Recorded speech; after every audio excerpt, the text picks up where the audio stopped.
It famously claims to be the banker to every Indian.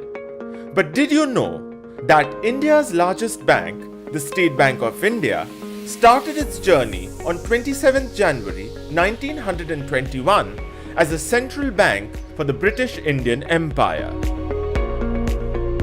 It was called the Imperial Bank of India then, and it was a result of the merger of the three presidency banks, the Bank of Bengal, the Bank of Bombay, and the Bank of Madras. It was a landmark in Indian economic history, for it was the last of the many unsuccessful attempts by the British at establishing a central bank in India. The story starts in the 18th century when the British East India Company was expanding their possessions in India. During this time, no uniform measure of value existed in British India. Gold and silver coins were in circulation, but they differed in denomination and intrinsic value throughout India.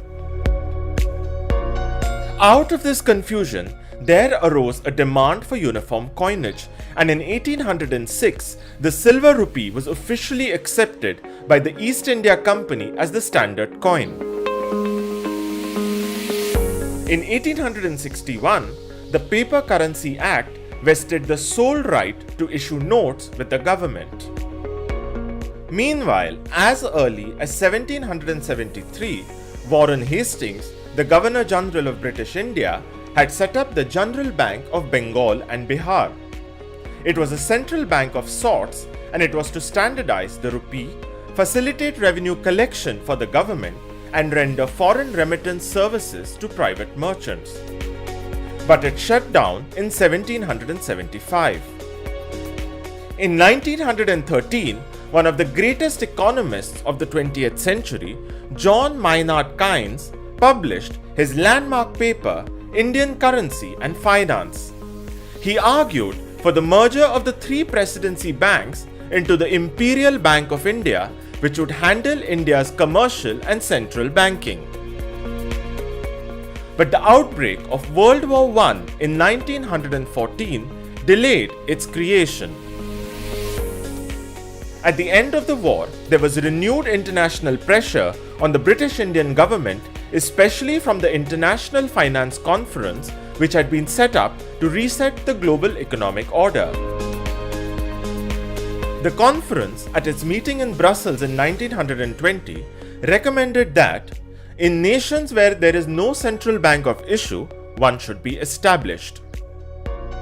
Finally, the Imperial Bank of India was set up in 1921 and through a royal charter was appointed as the sole banker to the government. It was entrusted with the entire treasury balances. Moreover, it also acted as a banker's bank, and most of the leading banks in India deposited a portion of their cash balance with it. The ball had been set rolling, and the Imperial Bank of India was to open 100 new branches across the country in 5 years. In 1933, Sir Badridas Goenka became the first Indian to be appointed as the chairman of the Imperial Bank of India. In the meantime, central banking had become even more complex and was to be kept separate from commercial banking to avoid a conflict of interest. As a result, the Reserve Bank of India was established in 1935 to take over central banking functions, and the Imperial Bank retained its commercial operations. After India's independence in 1947, the Government of India nationalized the Imperial Bank of India in 1955 and renamed it the State Bank of India. Today, it is India's largest bank with over 22,000 branches and 44 crore customers.